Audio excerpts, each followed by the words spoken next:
Students question number 5 है if A B C are the lengths of sides of a triangle A B C then tell which of the following not right angled triangle. तो यहाँ पर हमारे पास three lengths हैं A B and सी। यहाँ पे हम find out करेंगे कि ये साइड्स राइट एंगल ट्रायंगल की साइड्स हैं या नहीं। देखें एक बार फिर से, tell which of the following not right angle triangle, यानी हमने यही बताना है कि ये साइड्स एक राइट एंगल ट्राइंगल की साइड्स हैं या फिर नहीं है। उसके लिए हम यूज तो पैथागोरस थ्योरम ही करेंगे, लेकिन उसके साथ एक और ट्रिक यूज करेंगे। तो सबसे पहले लिखते हैं बाय पैथागोरस थ्योरम।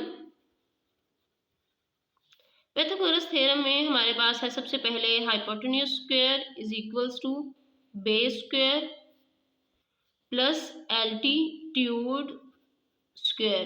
तो स्टूडेंट्स यहाँ पर हम हाइपोटेन्यूज को सबसे बड़ी लेंथ कंसीडर करेंगे। तो यहाँ पर सबसे बड़ी लेंथ कौन सी है? C7 है। तो इसीलिए यहाँ पर हम शो करेंगे C square is equals to A square plus B square. ये फॉर्मूला स्टूडेंट्स यहाँ पर हम दोनों फॉर्मूलाज को शो करेंगे। सिंपली आप इस तरह से भी कह सकते हैं, अगर हम नीचे वाला फॉर्मूला यूज करें तो सबसे बड़ी लेंथ हमारे पास क्या होगी? C होगी। तो C की वैल्यू हम यहाँ पर पुट करेंगे 7 स्क्वायर, A है हमारे 6 तो हम उसका स्क्वायर फाइंड करेंगे, B हमारे पास 5 है इसका भी स्क्वायर फाइंड करेंगे। 7 स्क्वायर इज 49, 6 का स्क्वायर है हमारे पास 36 प्लस 25 है हमारे पास 5 का स्क्वायर। दोनों को ऐड करेंगे, ऐड करने से हमारे पास क्या आंसर होगा? तो चेक करते हैं, 6 प्लस 5 11 और ये हमारे पास है 6। तो सिंपली 61 इज इक्वल्स टू 49। तो आप खुद बताएं, कॉमन सेंस यूज करें कि 49 क्या 61 के इक्वल हो सकता है? तो ये हमारे पास दोनों एक दूसरे के इक्वल नहीं है। 49 61 के इक्वल कभी भी नहीं हो सकता।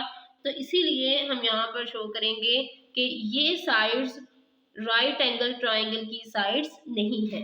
तो लास्ट पे हम ये लाइन किस तरह से लिखेंगे? हेंस द साइड्स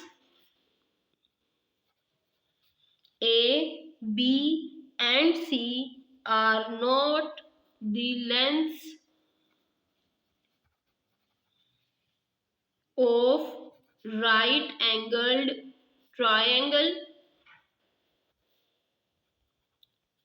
स्टूडेंट्स अगर हमारे पास C स्क्वायर का answer A square plus B square के इक्वल होता, मतलब दोनों साइड्स सेम आती, तो ये हमारे पास lengths of right angle triangle होती। ये चूंकि दोनों इक्वल नहीं है इसलिए हम कहेंगे ABC are not the lengths of right angle triangle. Students यही इस क्वेश्चन का जो मेन कॉन्सेप्ट है वो यही है कि आप पैथागोरस थ्योरम को यूज करेंगे और दोनों साइड्स का आंसर अगर सेम नहीं होगा means sum of squares of two sides is not equals to sum square of third side, then it would be not the length of right angle triangle। तो ये जो ABC हमारे पास values हैं ये right angle triangle की values नहीं होंगी। Second part में हमारे पास A is equals to 8, B is equals to 9 and C is equals to square root of 145। यहाँ पर भी हम थ्योरम यूज करेंगे बाय पैथागोरस थ्योरम। तो स्टूडेंट्स पैथागोरस थ्योरम में हम यहाँ पर यूज करते हैं C square is equals to A square plus B square. ये हम फॉर्मूला क्यों यूज करेंगे? फर्स्ट पार्ट में हम इसे डिटेल में डिस्कस कर चुके हैं कि जो हमारे पास सबसे लार्जर साइड होगी जिसे हम C कहेंगे, तो इसीलिए C हमारे पास क्या है? हाइपोटेन्यूज है। तो यहाँ पर हम फॉर्मूला के अकॉर्डिंग लिखेंगे C square is equals to A square plus B square. Students इस क्वेश्चन में आपने यही फॉर्मूला यूज करना है सारे पार्ट्स में। तो सिंपली यहाँ पर C की वैल्यू पुट करते हैं विच इज़ 145 और यहाँ पर इसका स्क्वायर रूट भी था। अब हम C की वजह से इसका स्क्वायर लेंगे। A है हमारे पास 8, उसका स्क्वायर लेंगे। B इज 9, तो यहाँ पर हम इसका स्क्वायर लेंगे। स्क्वायर रूट को कैंसिल कर देगा, तो ये हमारे पास होगा सिंपली 145 इज इक्वल्स टू 8 का स्क्वायर लेंगे तो ये होगा 64, 9 स्क्वायर इज 81। अब 64 में 81 ऐड करके चेक करेंगे, 4 plus 1 5, 8 plus 6 answer is 14।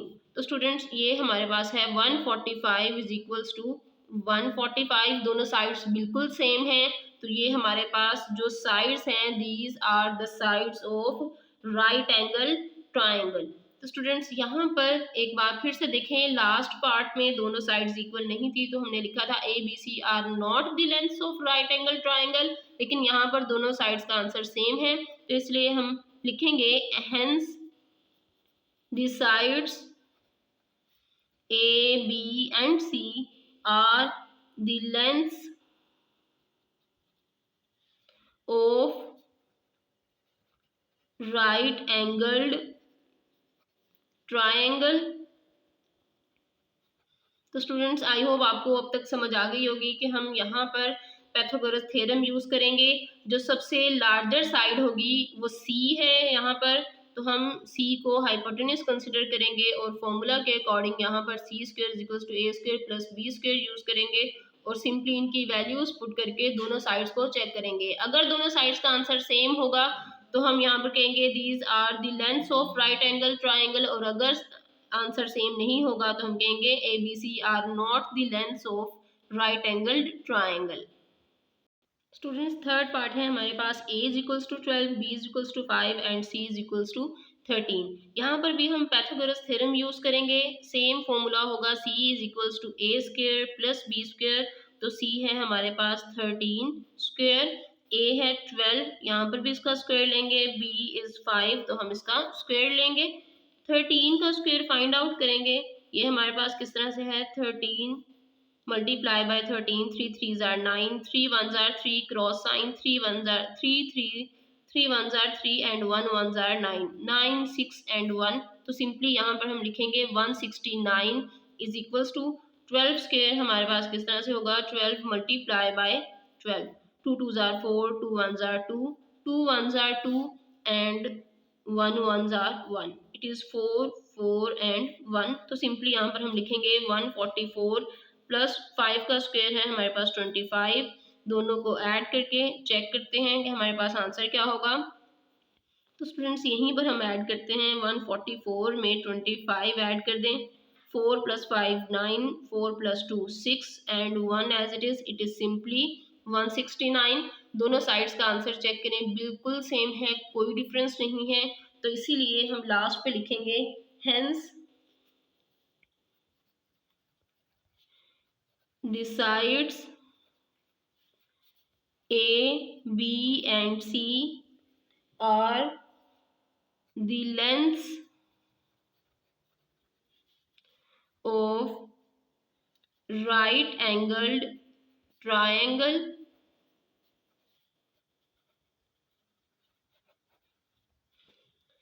Students इसी तरह से आपने अगर कोई और भी इसकी जगह हमारे पास क्वेश्चंस होता जिसमें हम यही फाइंड करते हैं कि ये राइट एंगल ट्राइंगल की लेंथ्स हैं या नहीं, तो हम सेम यहाँ पर मेथड यूज़ करेंगे। इस तरह के क्वेश्चन 9th क्लास की मैथ्स की जो साइंस की बुक है उसमें भी हैं, उसमें भी सेम मेथड ही यूज़ होगा।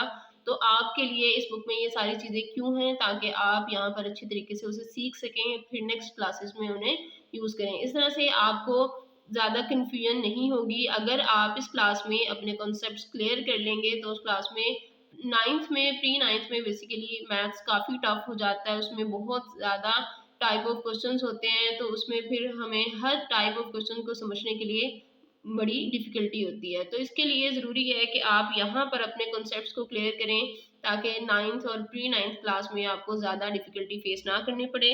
तो स्टूडेंट्स आपको मेरा मेथड कैसा लगा कमेंट करके बताइए। वीडियो अच्छी लगे तो अपने फ्रेंड्स के साथ शेयर करें, चैनल को सब्सक्राइब करें, बेल आइकन प्रेस करें ताकि आपको हर नई आने वाली वीडियो का नोटिफिकेशन मिल सके।